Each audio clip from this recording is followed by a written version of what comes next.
there's kind of the Christian romanticism, like, oh, we're going to save this, we're going to bring this child in and rescue them, and then all of a sudden kind of all hell breaks loose, and it's like, what have we gotten ourselves into?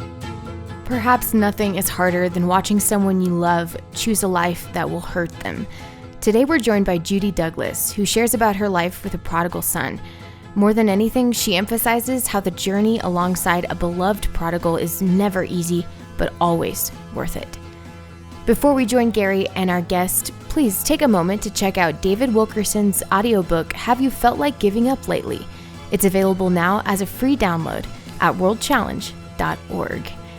Your support makes a difference. Please consider donating to power the mission and make World Challenge resources like our audiobooks and this podcast possible.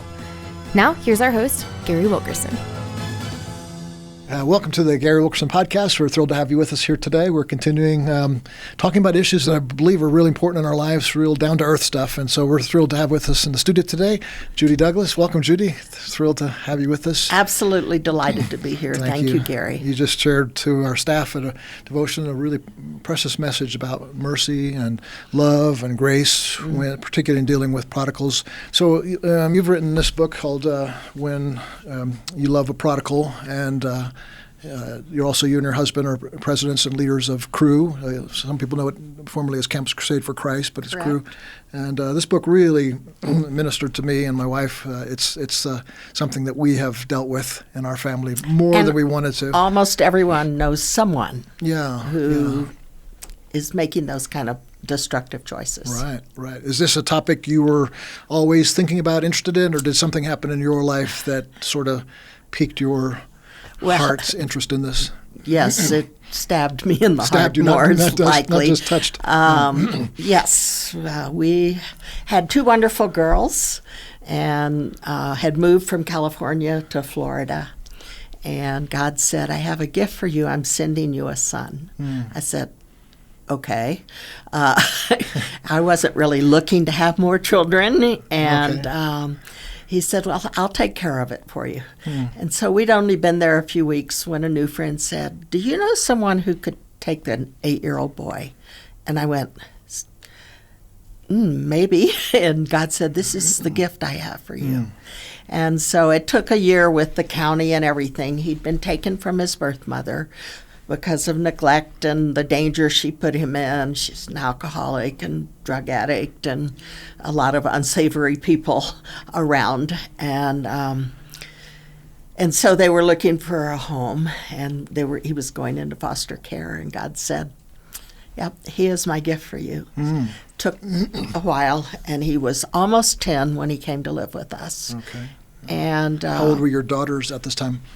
They were 11 and let's see, almost 10. Yeah, 10. Okay. 10 and 12. That's what they were. Yes. You know, that was a long time ago. All right, yeah. So Numbers and I are not good friends. But you brought somebody into their life, not just your husband. That is right. Their life, and somebody who's kind of the same age as them, but yet came from could not have been more opposite background that he came from than what your daughters were experiencing, correct? Absolutely. Yeah. They both knew Jesus. They were mostly doing, walking with God. They were certainly doing well in school and were good kids, you know. And then this boy comes in with so many needs. He's going into third grade at almost 10 and could barely read or write because his mom had not taken him to school very much. And it was shocking to both of us when he came because I don't know who more so. For him, it was shocking, one, that you didn't stay up all night watching whatever you wanted and eating chips and dip for meals, and that we had regular meals, we had regular bedtime, and he went to school every day. Wow. And one day he said, I'm not feeling very good, I better not go to school. And I kind of run through things. No, I don't have a stomachache. No. Then you're going to school. If you're dying, then you don't have to go to school. But otherwise, you're going to school. Wow. And so those were shocking for us. His unbelievable need for attention. He just was desperate for people to pay attention to him. Was he in foster care before he came to you? He was with came his straight. Well, he'd been staying with his grandparents for a while, but they were already raising his half sister, and they said we can't do it. We can't add him. Yeah. And though that was hurtful prodigal to him, it was true. Yeah. And so he came straight to us from their home, and he was used to not knowing even what his next meal would be. Mm-hmm. And so one of the things that I found out is that for people in poverty or homelessness, for children especially, their main source of vegetables is ketchup packets. Yeah. And so I would find that he had hoarded. We would go to a fast food place, and he'd picked up all the ketchup packets that he could fit in his pockets, and they were in his room. Well, there's sugar in those little packets too, so it's probably a little bit of a sweet. Yes, Wow, and so that's sad. He had a lot of needs. He was ADD, he had a learning disability. His brain had some patterning issues because his drugs and alcohol his mother had when she was carrying him. And so we just had a lot on our hands with him that we really weren't prepared for. What was the first, let's take a look at the first 2 months, 2 to 3 months, the initial adjustment period. What was it like for you personally? Well, it all of a sudden, my life, which I was involved with our ministry and caring for our daughters, and he became almost the only thing I was paying attention to, because he just needed attention. He needed some parameters for his life, some boundaries. And was that more than you expected? More than I expected. Yeah. And at school, to discover he really could barely read or write. Wow. And so we got a tutor for him. I found this doctor who did brain repatterning exercises to try and overcome some of the stuff that his mother's drugs and alcohol had caused in his brain. And so every day for an hour for over a year, we did these brain patterning exercises, which he grew very weary of, and so did I. Yeah. But mostly he just was a little resistant to anything that we wanted him to do. He wasn't angry. He just was trying to keep his boundaries. For most kids like that, it's called RAD, reactive attachment disorder. And if the people in your life haven't been there for you, then you don't believe anyone will be. Yeah. And so he was sure we would just be like the others in his life who had not been there for him. Yeah, we've talked in this podcast quite a bit in the past about attachment, how necessary it is, particularly in the first few years. Without that, I was years ago in an orphanage in Romania, and the kids had no one ever paying attention. They just brought them a meal, and they just were in their cribs, and they had their brains had not developed. They couldn't speak well. They couldn't walk. They could hardly even walk, let alone run. And all of that, the doctors later I found out was from just that simple thing, a lack of somebody holding them. Holding them as children. Yeah, and he probably wasn't entirely lacking that. Right, His mother but tried to be degree. a good mother to him, but her addictions won out over and over. Yeah, most kids like that, it's not carte blanche, but my experience is that what's hard for them, and before Josh came to you, is the unknowing. Is my mom might be here today, and she might take me to the park, and we might feed ducks, and I'm thinking life's going to be good, and the next day she comes home and she's drunk and she's yelling at me. I'm not sure that was his experience, but a lot. Well, somewhat. And to some degree, then. It's almost like scarier because you just have no knowledge of what's happening next, and that's his grandparents had set him up in his mother and him in a little trailer in a trailer park kind of, and so every once in a while the neighbors would call the grandparents and say, "She's gone again. You better come get the boy." And so at least they were there for him, but that they couldn't keep him was very devastating to him. Yeah. I want to talk about your daughters first, and then I want to ask you about the first few months as composed to the next year or so. But so the first few months, how was it for your daughters? Well, they were excited about a little brother. Okay. and we didn't do this without their agreement. Yeah. So they said, yeah, we should do that. They were generous people on the whole. Yeah. When they first saw him act out a bit, did he? Was he showing much anger at first? Like no, he wasn't he wasn't angry, yelling, screaming, throwing things. No, okay. He just was grabbing attention. Anytime, like if it was someone else's birthday, it didn't matter. Everything had to center around him, and that was annoying to them. But they were patient at first, and probably they were patient mostly, but it grew difficult for them probably more because they lost my attention, which is to me the hardest thing personally that I did, the worst thing I did, in my opinion, in my choosing to give attention to him, who needed it desperately. But I therefore neglected my daughters some, and we've talked about it, and they've forgiven me. Yeah. But that makes me sad that I missed out on those important years of their life, of some. I was there for all their soccer games and my other daughter's art stuff. I did things, but still, he stole a lot, and that was hard for them. Is that his? That's from the RAD, or is a little bit of his personality? Because some people are just sort of born like that. They just want to be the center of attention. It's probably both. Is he like that a little bit today? Is he still likes to be the life of the party? That kind of? Not as much. Okay. No. So that was the need for the deficit of attention. I think that was a lot of craving in his heart for that. Yeah. So there's this. When I do conferences, I speak in conferences and I talk about this issue some, and oftentimes I'll ask the audience, how many of you have a prodigal in your life? And I'm shocked, about 80% have somebody, not just distant. That's how my book got published. Oh, okay, yeah, because there's so many people that, they see this title and they're going to want to get that, how to love them, not only just to, not I'm glad you just put up how to endure a prodigal, like you could have entitled that, but to love them is that step that God wants us to take. But so there's 80% of them are dealing with that, and some of them is similar story to yours. It's somebody they brought into their family, and there's that. I've heard the story of, I don't know how it was for you, but there's kind of the Christian romanticism, like, oh, we're going to save this, we're going to bring this child in and rescue them, and then all of a sudden, kind of all hell breaks loose, and it's like, what have we gotten ourselves into? Did you guys experience that at all, or no? We did. Okay. I don't know that because it was so clearly that God had sent him to us. Yeah. We're like, okay, we'll do the best we can and depend on God for that. It took a lot more than we knew that it was going to.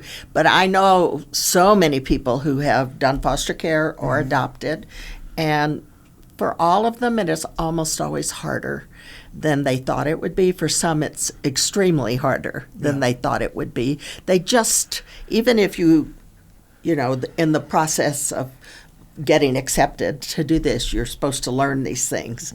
We had no idea. I had never heard of RAD at that time, and I did not understand all that he had been through, and that's trauma. The abuse that he experienced, the abandonment that he experienced. Anybody now who diagnoses these things would say those are cases of PTSD, and we think of it's just military people, and it's not just military people, and PTSD may not show up for a while. And so you have no clue that you're going to run into somebody who has been traumatized. Right. And that they're going to have to deal with that, and therefore you're going to have to deal with that. And it's a wonderful gift that you can give to a child, to be able to bring them into your home and love them and do those things. But it will not be the easiest thing in the world. Yeah. And people assume, well, if I adopt a brand new baby straight from the birth to us, then that'll take care of it.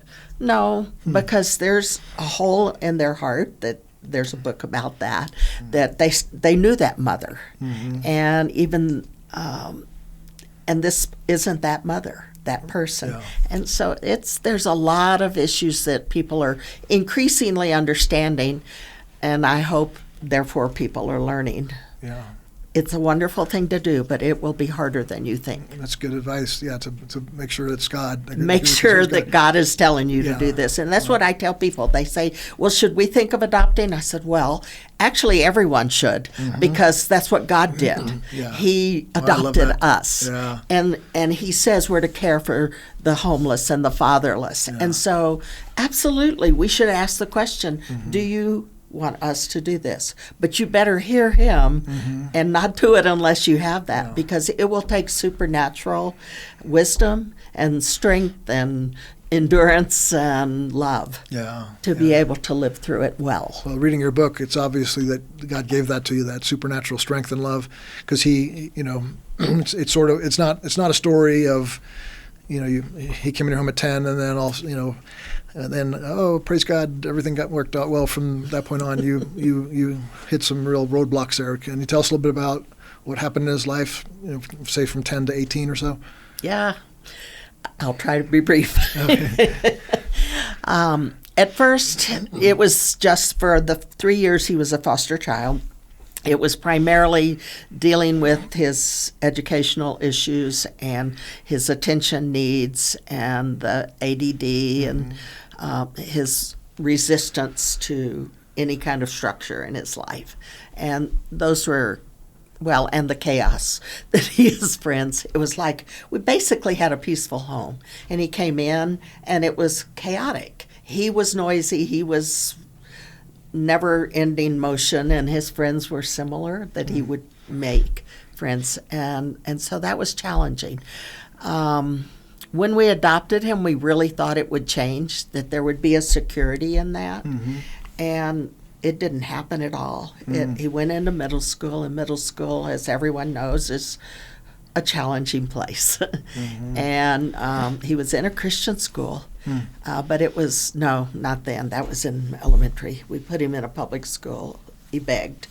And that was a hard place. And partly because he's almost 2 years older than most of the kids. Right. And he became quite a bully, partly because of his ADD. The teachers were always unhappy with him, partly because of his learning disability, which is a storage retrieval issue. You put it in, and then you're going to take a test on it, and you can't find it in your brain. And it's not because he didn't study. It's not because he wasn't smart. Yeah. It's because this has happened in his brain from his mother's drugs and alcohol. Yeah. And so those things were really challenging. But then he joined a gang, and the school was threatening to kick him out. So that's when we went to this program, a wonderful Christian program, but not easy to live through, but worth it for sure. Not easy, why? Well, one of their approaches is they have to learn to live with rules, and so they had 100,000 rules, it felt like, so that they were sure to break many of them, and there would be consequences every time, and so there was resistance there. Probably it was hard for me because of something that happened. The night that, while he was there, he met Jesus. His house dad led him to Christ. His house dad's still in his life. Wonderful couple. They work for Youth for Christ. And anyway, so he called me to say that Josh had just met Jesus and they had baptized him.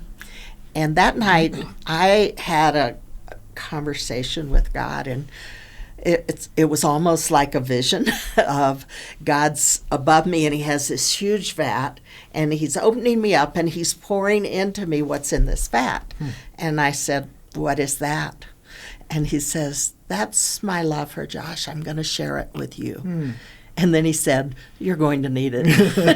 Wow. Oh, thank you, but that was very real. Was that a residential program Josh was in? Or yes, it was residential, but it was in Orlando. Okay. And we had to be very involved in it. Yeah. And so what happened was that night, it was like he was born in my heart as my son. Before that, he's this boy we're taking care of. Yeah. And all of a sudden, I was in love with him. Wow. And the program had no sympathy for that at all. And so they were very restrictive, and anything that they thought that I was too involved, which was silly because they wanted us involved, but then they would get after me.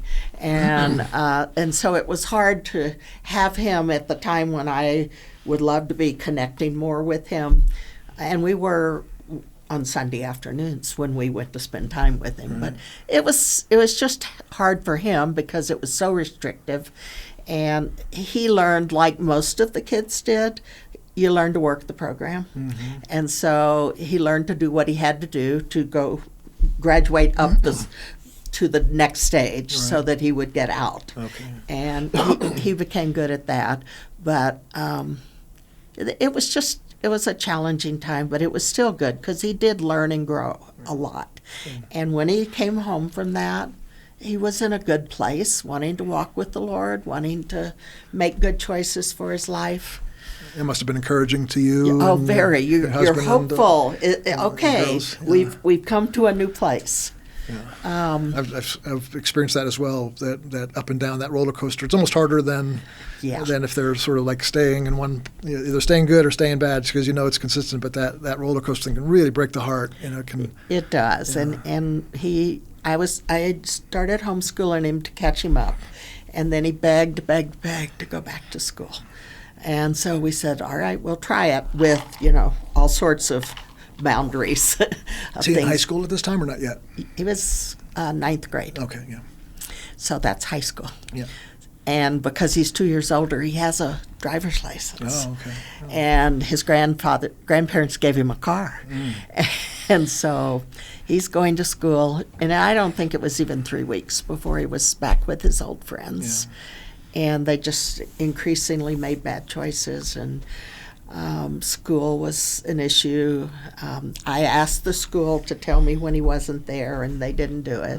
And so he was skipping after first period most of the time, which took me weeks to months maybe to find out. So after one semester there, where he did pass keyboarding, typing, and weightlifting, and nothing else, he came home, and I homeschooled him the rest of the time, and which was not something I ever thought I would do. All the way to his graduation, you homeschooled him? Yeah.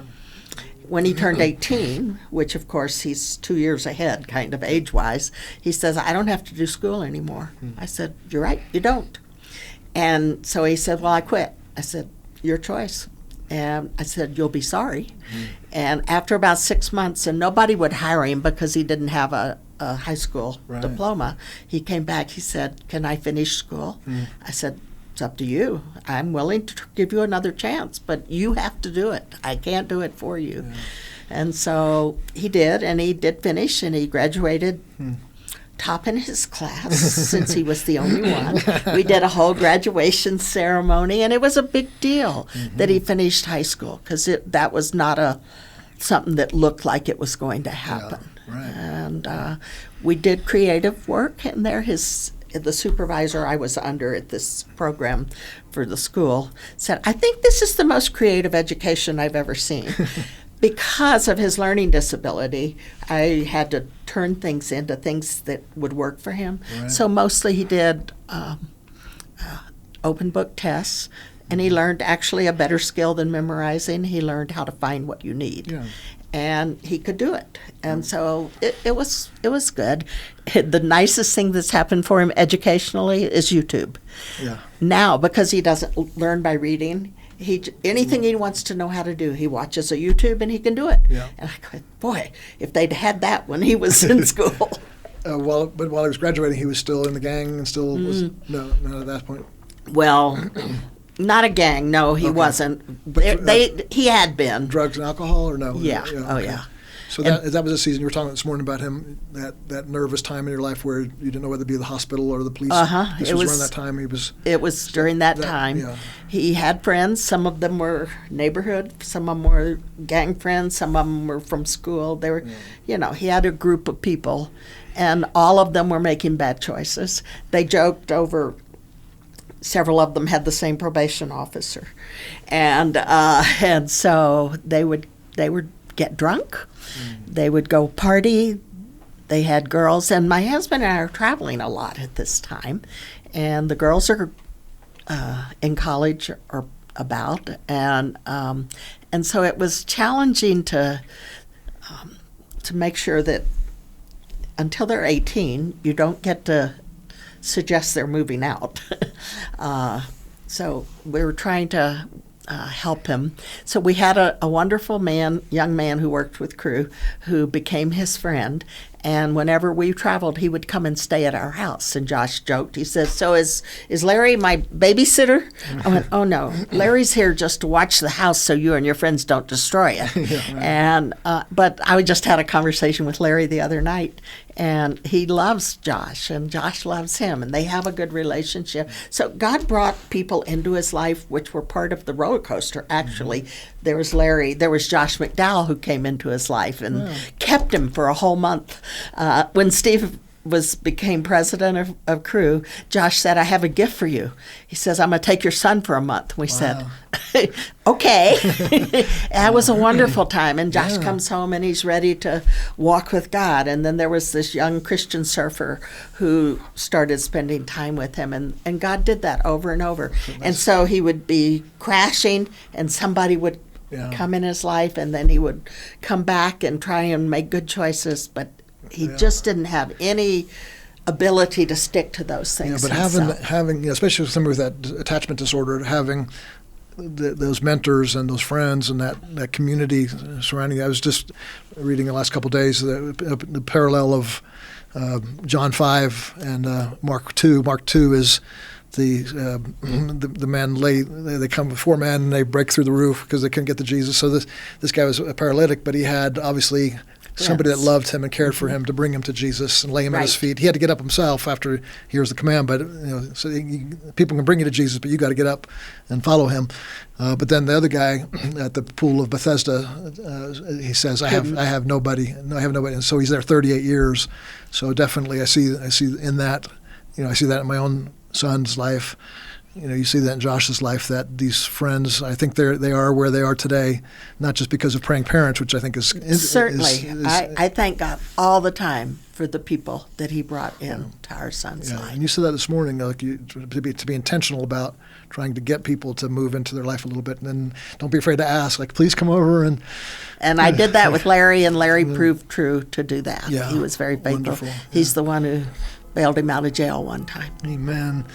Thank you so much for being here. It was a wonderful conversation, and I know it's going to be so helpful for all of us who are wanting to love like you're talking about, the kind of love here. And the book is called When You Love a Prodigal, and 90 Days of Grace for the Wilderness. Pick it up on Amazon or anywhere. Anywhere. It's going to have it in bookstores. Yeah. Thank you again. God bless you. Thank you so much, Gary. God bless you. Thank you. Josh's life has been a testament to God's unfailing love and grace. Next week, Judy shares how God began to speak to her in unique ways as a result of becoming Josh's mother. She had her own journey to take and lessons to learn about who God is in her life. The Gary Wilkerson podcast is brought to you by World Challenge. Sound design for this episode by Mike Hallsmith. This episode was written by Rachel Shimitz. Our producer is Chris Wigington, with video production by Aaron Gale. Each week, this podcast reaches thousands of listeners. This critical work is made possible by the generous contributions of individuals like you who believe in World Challenge's mission. Thank you for listening and supporting.